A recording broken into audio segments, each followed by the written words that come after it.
2000년대 초반에 모텔들이 인테리어 될 때 지중해풍, 벽마감이 이런 식으로 좀 돼 있는 경우가 많거든요.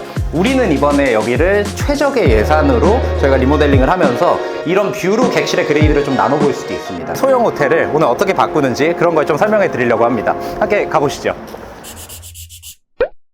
안녕하세요. 스페이스 플래닝 정우석입니다. 저는 오늘 서울의 개봉동이라는 상권에 나와 있습니다. 개봉동은 아시는 분이 많을 수도 있겠지만 조금 생소하신 분들도 있을 것 같아요. 구로구 안에 있는 개봉동이고요. 구로역과도 가깝고 이 옆으로 가면은 오류동이라는 또 상권도 있어요. 서울의 서쪽에서 굉장히 끝에 위치한 그런 상권입니다. 개봉동이라는 상권에서 가장 눈에 띄는 특징은 이 동네에 모텔이 상당히 없습니다. 그래서 전반적인 공급이 되게 부족한 상권, 그 다음에 인근에 구로구라는 큰 또 상권이 있기 때문에 저기에 있는 어떤 대형 호텔들과의 경쟁들도 온라인 플랫폼에서 해야 되는데, 기본적으로는 개봉동 상권에는 숙박업소가 많이 없다. 그리고 주거가 굉장히 밀집되어 있는 또 원래 상권이기는 해요. 그래서 이런 어떤 공급이 되게 제한되어 있는 상권에서 제가 이번에 맡은 호텔 프로젝트는 14객실짜리 호텔입니다. 소형 호텔을 오늘 어떻게 바꾸는지 그런 걸 좀 설명해 드리려고 합니다. 함께 가보시죠. 여기가 오늘 제가 이제 바꾸기 시작하는 그런 모텔의 모습입니다. 전체 연면적이 100평밖에 안 됩니다. 굉장히 작은 호텔이고요. 그 다음에 여기가 14객실밖에 안 되기 때문에 여기서 실제 우리가 매출을 얼마 만들어낼 건지에 대해서 치열한 좀 고민이 필요하고 변수가 생기면 안 되는 그런 호텔이에요. 여기 지금 제 위로 여기가 고가입니다. 그래서 고가 아래에 위치한 조금 특이한 입지에 죄다 이제 주거촌이거나 아파트인데 이런데 갑자기 이제 조그만 여관 하나가 있는 겁니다. 되게 유니크한 입지에서 아주 작은 소형 호텔, 그걸 오늘 어떻게 꾸미는지 한번 보여드릴게요.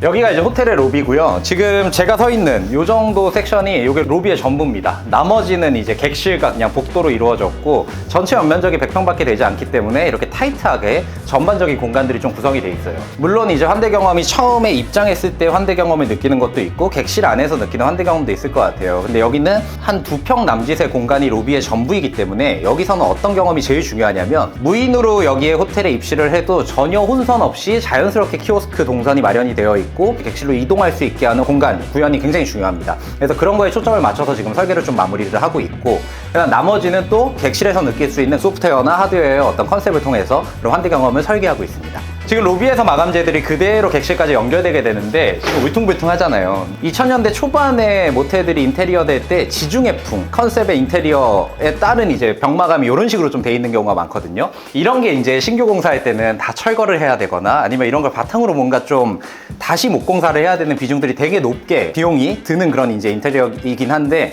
우리는 이번에 여기를 최적의 예산으로 저희가 리모델링을 하면서 이 마감을 최대한 좀 활용해 가면서 여기를 임팩트를 낼 수 있을까에 대한 고민을 좀 하는 게 이번 호텔 프로젝트의 굉장히 핵심입니다. 그래서 아마 지금 지중해풍 인테리어를 하고 계신 모텔 건물주분들이 많으실 것 같은데, 그런 분들은 오늘 영상 좀 보시면 재밌을 것 같습니다. 여기가 이제 전반적인 14객실이 크기가 거의 비슷합니다. 요게 기본적으로 가장 많이 있는 사이즈예요. 이 창문 크기를 가늠해 보시면은 전체 객실이 2평에서 3평 내외로 떨어지고요. 화장실도 지금 거의 한 1평짜리예요. 그러니까 굉장히 작습니다. 그럼 이제 여기에 맞게끔 아주 좁은 공간이지만 굉장히 코지하고 아늑함을 느끼게 해주면서도 이런 이제 마감을 다시 이제 활용하면서도 컨셉을 안 칠 수 있는 그런 기획에 맞게끔 여기를 지금 열심히 또 설계를 좀 하고 있습니다. 근데 기본적으로 조금 마음에 드는 거는 층고가 좀 많이 확보가 되어 있어요. 그래서 좀 높게 이렇게 나 있는 층고는 아주 좁은 공간에서의 그래도 좀 개방감을 줄 거고, 기존에 있었던 답답한 창을 전부 다 철거하고 창 크기를 최대한 확보해서 좁다는 느낌이 조금 덜 들게 하는 게 또 설계 하나의 핵심입니다. 여기 같은 경우에도 객실을 좀 트게 되는 계획이 있으신가요? 여기는 객실을 트는 계획이 없어요. 여기는 전반적으로 객실 공급 수 자체가 조금 적기 때문에 여기는 좁지만 그래도 한 객실에서 회전율을 극대화하는 방식으로 계획을 해야 되겠다라고 생각하고 시작한 프로젝트이기 때문에 객실은 트지 않습니다. 구로나 개봉은 전반적으로 이 상권에 있는 MG들도 있겠지만 비즈니스 수요들도 굉장히 많아요. 그래서 인근에서 야근을 하는 비즈니스 타겟들을 좀 페르소나로 설정해서 고민을 해본다던가, 구로에 있는 우리가 대형 호텔들의 객단가가 조금 높아서 이쪽으로 넘어와서 가성비 있는 숙박을 이제 하려는 그런 타겟군들도 있고요. 이번에는 저희가 새롭게 이제 저희 브랜드를 통해 가지고 젊은 친구들도 이 호텔의 존재를 알고 예약할 수 있게끔 만들기 때문에 일부 룸은 또 컨텐츠 플레이가 같이 들어갈 예정입니다. 자, 이거 화장실입니다. 화장실 요만해요. 우리 홍대 아늑했을 때 요 정도 크기의 화장실인데 그 크기를 요번에 다시 만났고요.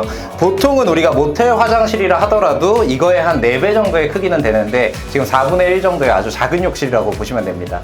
이게 어떻게 보면 하드웨어적으로 굉장히 취약한 부분일 수도 있겠지만 단점이 아니게끔 보이게 하는 게 우리가 공간을 기획하는 의도거든요. 그래서 여기는 아주 작은 일본의 소형 호텔에 오는 듯한 기분을 느끼게 하는 게 이 호텔에서는 굉장히 주요하게 고객들한테 전달해야 되는 그런 경험입니다.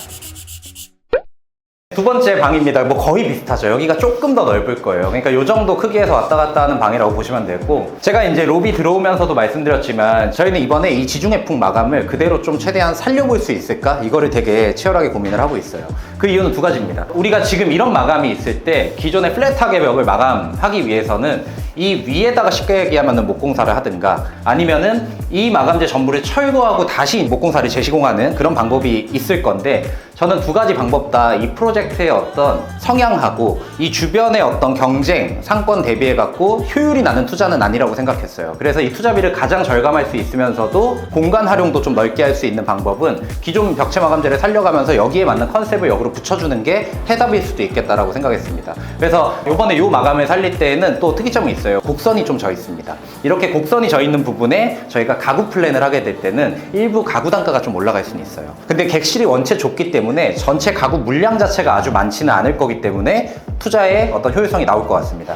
그리고 창을 좀 볼 거예요. 확실히 이제 기존에 답답하게 있었던 이중창이 있던 자리를 지금 뚫어놓기만 했잖아요. 그래도 뭔가 좀 개방감이 들거든요. 이 방은 좀 뷰가 이쁜 편입니다. 근데 이제 어떤 방에 가보면 뷰가 조금 앞 건물에 막혀 있거나 이런 데도 있어요. 그러면 사실 이런 호텔에서는 이런 뷰로 객실의 그레이드를 좀 나눠볼 수도 있습니다. 그래서 이번에는 각 객실에서 어떤 뷰가 보이는지도 저희가 객실 타입을 구성할 때 반영할 생각입니다. 제가 지금 복도 걸어가고 있는데 층고 굉장히 높습니다. 이거 굉장히 높은 층고거든요. 이런 거는 이제 저희가 기획하기 전에는 굉장히 참고해야 되는 요소입니다. 워낙 이제 적은 연면적의 호텔이기 때문에 이런 공간에서 개방감이 있다는 것 자체가 컨셉 기획에 반영이 돼야 좁다라는 인식을 방어할 수 있는 그런 이제 기획들을 좀 만들어낼 수가 있습니다. 여기가 이제 코너룸 역할을 하는 방이에요. 제일 큽니다. 이 방이 일반적인 우리가 모텔 갔을 때도 좀 작은 스탠다드 크기인데 이거는 이 호텔에서는 제일 또 큰 객실이에요. 그럼 여기는 또 나름대로 뷰도 괜찮죠. 아파트 단지 뷰예요. 그러니까 되게 특이합니다. 정말 집 같은 호텔을 좀 만들어 볼 수 있는 그런 컨셉 아이디어를 지금 기획 중입니다. 이 방에는 온라인 플랫폼을 통해서 오고 싶은 고객들을 확 사로잡을 수 있는 컨텐츠가 같이 결합이 되어야 되는 그런 이제 방이고요. 이런 방들은 다른 방보다 적어도 한 2만 원은 객단가가 높게 판매하는 거를 목표로 하고 그렇게 이제 구성을 하는 그런 방입니다.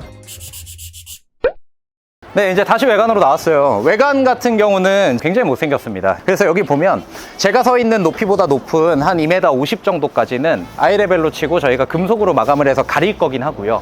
이 위에 보이는 건물의 전면에서 이 울퉁불퉁한 게 안 보이기 위해서는 대형 현수막을 금속 프레임을 설치해 갖고 최대한 이 마감재를 효과적으로 가릴 겁니다. 그러면 전면에서 이제 봤을 때도 보기 싫은 마감들은 어느 정도 가려질 수 있는 그런 외관 플랜을 할 수가 있습니다. 오늘 제가 그래서 구로구 개봉동에 있는 14객실짜리 호텔을 어떻게 바꿀까에 대한 좀 예시를 보여드렸고요.